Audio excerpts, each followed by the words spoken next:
Now, of course, it is now the most talked about topic cooler, water cooler thing. It's the GOP debate. Everyone, I mean, it was amazing because it felt like everyone watched it.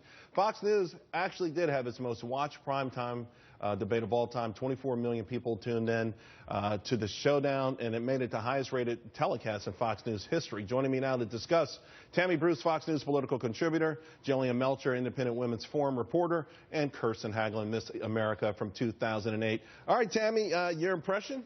Well, look, it was very exciting. I thought the lineup was very good. A lot of talent up there. America saw a variety of different opinions, a variety of different approaches, different ideas. They saw a very distinctive difference, I think, though, between liberalism and conservatism. The desire to govern, the experience to govern, loving the country, understanding the issues that we face, and a real desire with, again, coming from different angles, if you will, from both the early debate and the late one on how to do it. And I think that it was a really good introduction for the American people. So in other words, you feel like almost everyone had a pretty good account of themselves. I think that they did. It was good for the party, but there was one winner for both debates, and that was Carly Fiorina. She was the one person who really shined, brought new people to her, was able to tell people what she stood for, was firm, was presidential. It was the real breakout, and there was only one, and it was I hers. tweeted that early in the afternoon debate, and that was one of the most tweeted things I tweeted, Kirsten.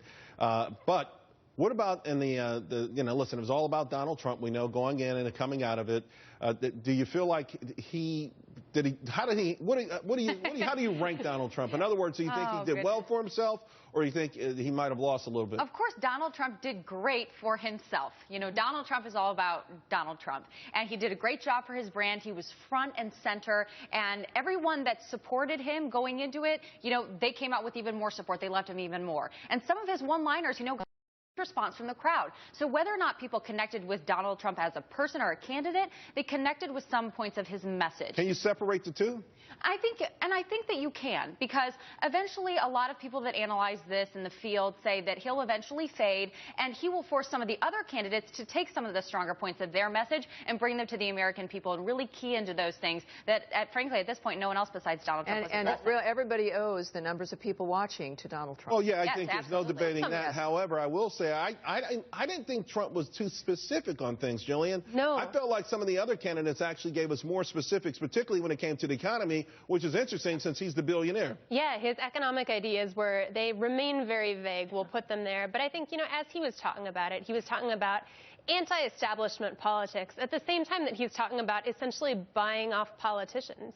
That's not being outside of the establishment. That's being so entrenched in the corrupt establishment. And he's got no shame. He's admitting it on national television. I was actually hoping when they I forget which moderator asked, but say, okay, I bought a lot of these politicians, what you get back for it. I was a little shocked when he said that Hillary came to his wedding. Like, I don't know. I don't know if it's Why is it that it wasn't a political favor? It was more of a brand favor. Like, hey, I got Hillary and Bill at my wedding. You know? But it's like one of those weird kind of things. Well, I mean, because I really wanted him to say, listen, I was going to build a 70-story building. The code said 50. I made one phone call, and it was 70. I want him to give us a scoop. Well, yeah, I wish we'd seen more of that. I mean, you look at, his father, who so much of his legacy is built upon, and how he came up from the Democratic political establishment in Queens and Brooklyn, how he was in that club and part of that club.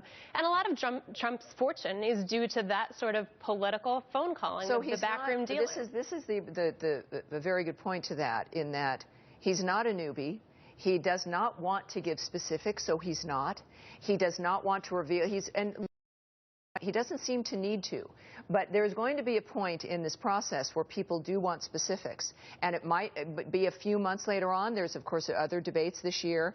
But he was deliberately not wanting to tell you what he got from the money that he was giving to candidates. And I think that'll come out. I absolutely think it'll come out. Well, I mean, you tease it. It's got to come out. I mean, he's the one who teased us with this. I mean, it was his answer. So, again, you know, if you're going to shock the nation and unveil all the things that are wrong, and you're the man who knows how to fix it, good. You know, listen, the first SEC chairman was Joe Kennedy, right? Because he knew how to manipulate the market. And I think that Donald Trump feels that he doesn't need to be real specific, because once he gets into the office of the presidency, he feels that he's the kind of person that will be able to quickly assess problems, get the team together to fix the problems. Real quick, because they're giving me to go. Yeah.